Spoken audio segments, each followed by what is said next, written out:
Assalamualaikum warahmatullahi wabarakatuh. Halo semuanya, ketemu lagi dengan saya Wilujeng Jatiningsih alias Lulut dari SMP Negeri 1 Sumber Gempol. Gimana kabar kalian hari ini? Masih tetap setia jaga prokesnya kan?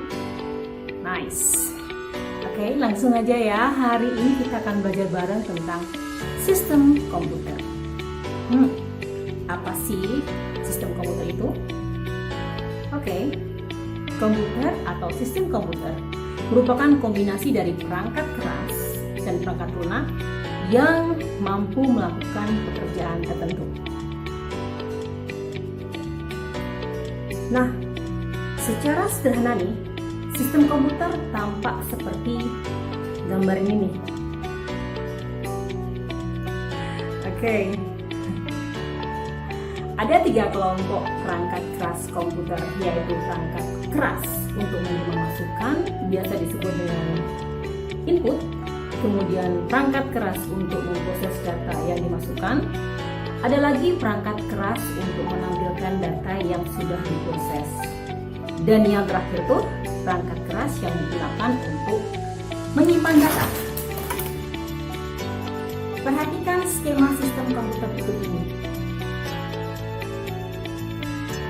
Seperti inilah cara kerja sistem komputer. Ada data yang dimasukkan ke dalam piranti input, kemudian data itu diolah oleh piranti pemroses. Saat mengolah data, piranti pemroses butuh bantuan piranti penyimpanan atau storage untuk menyimpan pekerjaan yang belum dikerjakan. Setelah semua data selesai diproses, maka hasil pengolahan data akan ditampilkan melalui piranti output.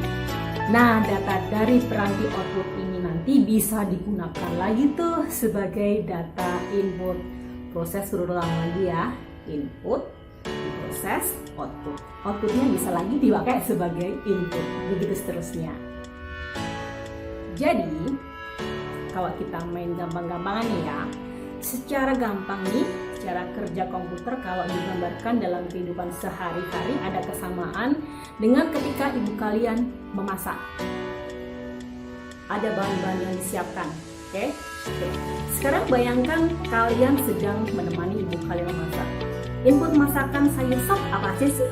Tentu bahan-bahan untuk sayur sop dong ya. Wortel, brokoli, kol, seledri, bawang putih, merica, dan lain-lain. Jadi di tahap input ini, ibu menyiapkan semua keperluan untuk membuat sop. Lalu di tahap pemrosesan, ibu mulai mengambil beberapa wadah untuk menempatkan wortel, brokoli, kol, seledri, bawang putih, merica, serta garam dan lain sebagainya. Apakah semua bahan itu langsung dimasuk proses? Enggak kan? Mungkin pertama kali ibu akan mengambil panci, isi air, terus ditaruh di atas kompor, dididihkan. Lalu ibu mulai memasak air itu ya. Lalu sambil menunggu air itu mendidih, ibu mengupas wortel terlebih dahulu. Setelah dia kupas, wortel dicuci, lalu ditempatkan ke ember khusus yang khusus isinya wortel. Lalu brokoli juga gitu, dicuci, dipotongi, kemudian ditempatkan ke dalam mangkok khusus brokoli. Begitu juga kol, seledri, bawang. Jadi, ada beberapa mangkok atau ember plastik untuk menyimpan sesaat bahan-bahan sop sebelum dimasukkan ke panci berisi air mendidih untuk dibumbui yang lain-lainnya. Nah, ember atau mangkok untuk menyimpan sesaat bahan-bahan sop sebelum dimasak atau dimasukkan ke air mendidih itulah kalau di sistem komputer ibarat seperti memori atau storage. Piranti, memori atau storage di tahap proses fungsinya untuk menyimpan sementara pekerjaan atau data yang belum atau akan diolah oleh piranti pemroses atau prosesor. Jadi guys, kemampuan prosesor untuk mengolah pekerjaan yang masuk melalui piranti output itu sangat terbatas. Oleh karena itu dia butuh ember-ember untuk menampung pekerjaan yang masuk. Jadi pekerjaan yang masuk itu dibagi-bagi menjadi bagian kecil. Terus pekerjaan yang kecil itu antri untuk diproses. Nah, itulah fungsi piranti memori atau storage di tahap pemroses. Jadi setelah diproses, hasil yang diolah oleh prosesor di tahap proses dihadirkan ke kita melalui perangkat output. Sekali lagi, di input data dimasukkan, di alat pemroses data diproses, kemudian dikeluarkan, disajikan ke kita melalui piranti output. Nah, lalu sebenarnya apa sih perangkat keras atau hardware itu? Ya, hari ini kita fokus ke hardware ya. Perangkat keras atau hardware adalah perangkat komputer komputer yang bisa disentuh dan bisa dilihat. Jadi bisa dilihat, bisa disentuh, itu semuanya hardware. Nah, tadi sudah saya sampaikan bahwa perangkat keras itu ada perangkat masukan alias input device, perangkat keluaran alias output device, perangkat untuk memproses alias prosesor, dan perangkat penyimpanan. Oke, sekarang kita akan sedikit membahas perangkat keras per jenisnya.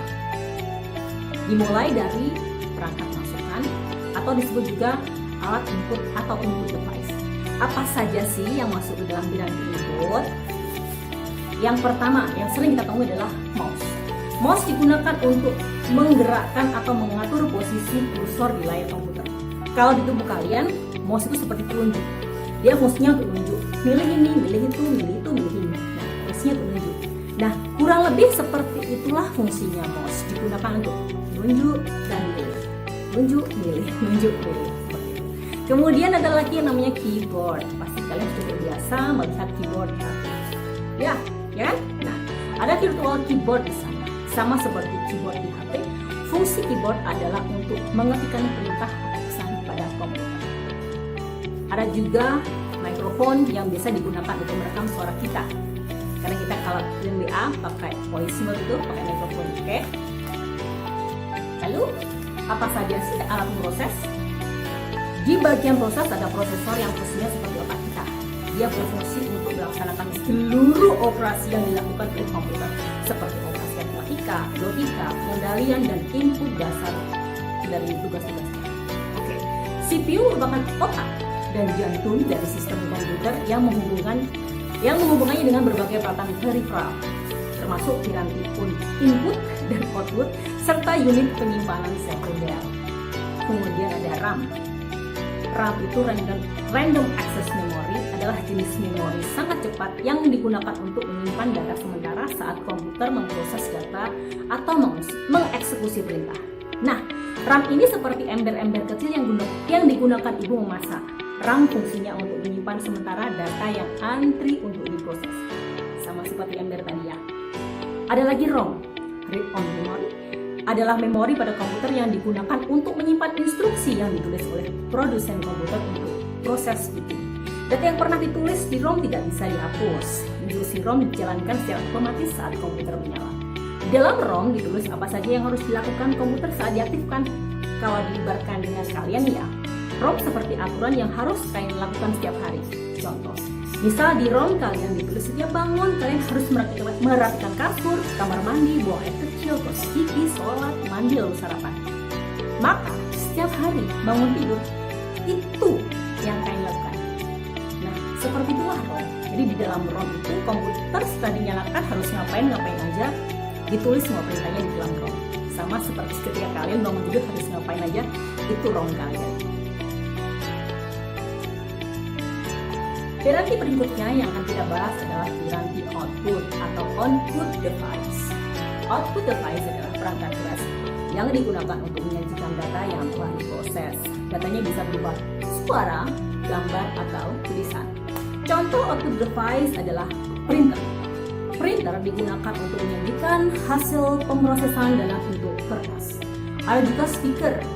Kalau speaker ini digunakan untuk menyajikan output yang berupa suara ya. Dan contoh terakhir adalah monitor. Monitor ini berbentuk seperti layar televisi nih, yang menampilkan output yang berupa gambar visual, baik dia gambar bergerak maupun gambar diam.